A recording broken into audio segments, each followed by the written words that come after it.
Hi everyone, welcome back to my channel. তো আজকের ব্লগটায় আমি তোমাদের দেখাবো সারা দিনটা আমার কিভাবে যায়, মানে আমার মর্নিং রুটিনটা আমি তোমাদের সাথে শেয়ার করব উইথ মাই 7 মান্থ বেবি। তো ওকে নিয়ে আমার সারাদিনটা কিভাবে যায়, ইভেন আমি সংসারটা কিভাবে সামলাই, তো সেটাই আজকে তোমাদের সাথে শেয়ার করব। তো দেখতে থাকো ব্লগটা। প্রথমে সকালটা দেখতেই পারো, প্রত্যেক দিন আমাদের এরমভাবেই হয়। এটা বলতে পারো মর্নিং ডেলি রুটিন, মানে রোজকার নিত্য আমার দৈনন্দিন এই কাজগুলো করতেই হয়। সকালবেলায় উঠে প্রথমে ছেলেকে একটু জল খাওয়াই। ও এখন ফিডিং বোতলে একদম খেতে চায় না, তো জলটা তো এখন প্রথম খাচ্ছে, মুখটা একটু ভ্যাংচায় খাওয়ার সময়।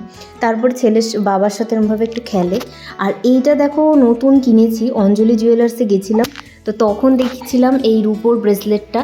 তো ওর বেশ মানে ওর জন্য আমার বেশ পছন্দ হয়েছিল। আমাদের দুজনারই কৃষ্ণের ইয়ের একটা ফটো রয়েছে ওর মধ্যে, আর এটা রূপোর ব্রেসলেট, তো ওই জন্য আর কি নিয়েছিলাম। বেশ পছন্দ হয়েছিল আর খুবই সুন্দর লাগছে ওর হাতে।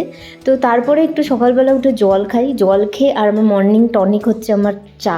এইটা না হলে মানে আমার টনিকের মতো কাজ করে সকালবেলাটা। এটা না হলে আমি একদম মানে আমার ইঞ্জিনটা স্টার্টই হয় না বলতে গেলে। তো ওইরকমভাবেই মর্নিং টিটা তৈরি করি। এই গ্রসারি আইটেমগুলো অ্যামাজন ফ্রেশ থেকে আনানো হয়েছে। আগের দিন অর্ডার দিলে পরের দিন সকালবেলাতেই চলে আসে। আর এই যে মাখনা আমন্ডস এইগুলো দেখছো, এগুলো দিয়ে আমি ভেবেছি ঠিক করেছি একটা হোমমেড সিরাপ বানিয়ে রাখবো ওর জন্য।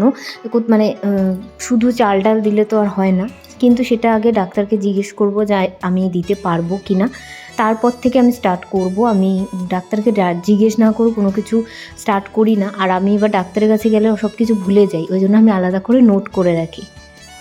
তো সকালবেলায় যেহেতু রবিবার, তাই জন্য কি বানাবো, তো অনেকগুলো মটরশুঁটি ছিল, মটরশুঁটিগুলো নষ্ট হচ্ছিলো, তাই একটু মটরশুঁটির কচুরি আর আলুর দম করবো ভেবেছিলাম, তো সেটাই করেছিলাম।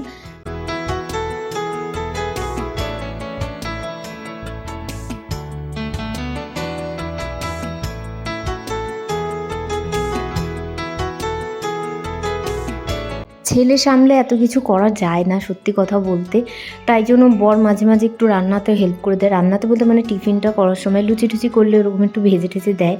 তারপরে দুপুরে রান্নার প্রিপারেশন করতে লাগলাম। আর এখানে দেখো চাল ডাল আর একটু গাজর ওর জন্য রেডি করে রেখেছি। ও উঠলেই আমি প্রেশার কুকারে দিয়ে দিই আর ওকে খাইয়ে দিই। তারপরে এখানে ও বর এনেছিল মাছ, তো সেটা নুন হলুদ দিয়ে প্রিপারেশন করে রেখে দিয়েছি, পরে ভাজবো। তো ও প্রায় বলতে গেলে 10টায় ঘুমিয়ে যায়, আবার 11:15 বা 11টা নাগাদ 11:30 নাগাদ উঠবেই, মানে ওই সময়টা ওর কোনো সেন্সার কাজ করে, ও ঠিক উঠে যায়। তো তারপরেই আমি ওকে দুপুরের মানে যেটা খাওয়াই ও খাবারটা খাইয়ে দিই।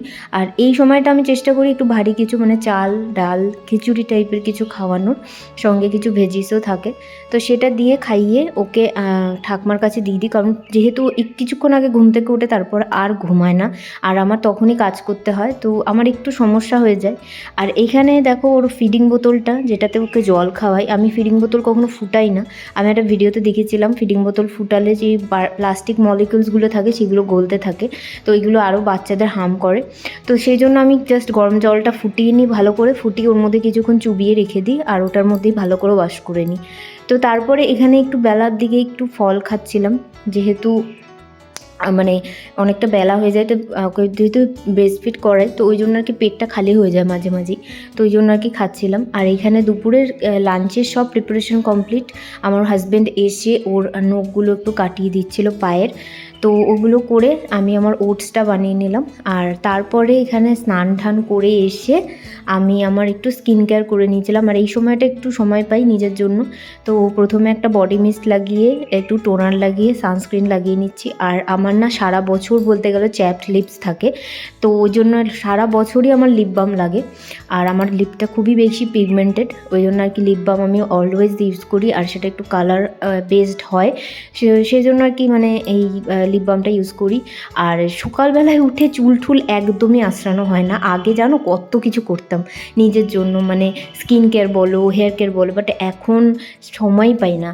বিয়ের পরও করেছি, কিন্তু বাচ্চা হওয়ার পর একদম নিজের জন্য সময় পাই না।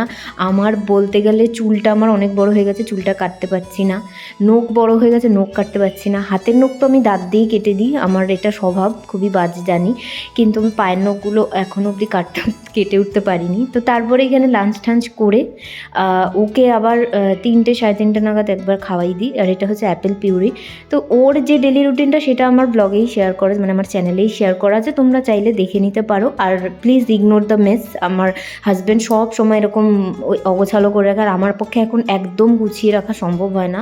আর শীতকাল যেহেতু সোফাটা এরকমই হয়ে থাকে, তা আমি আর গুছাইও না, আমি হাল ছেড়ে দিয়েছি, কারণ বড় বাচ্চাদের সামলানো আমার সম্ভব নয় আমার পক্ষে। তো দুপুরবেলায় একটুও ঘুমায় না, এই সময়টা উঠে যায়, উঠে গিয়ে এরকম আমার সাথে, মানে ছাদে আমার সাথে হাঁটবে, এরকম আমি ওকে নিয়ে হাঁটি।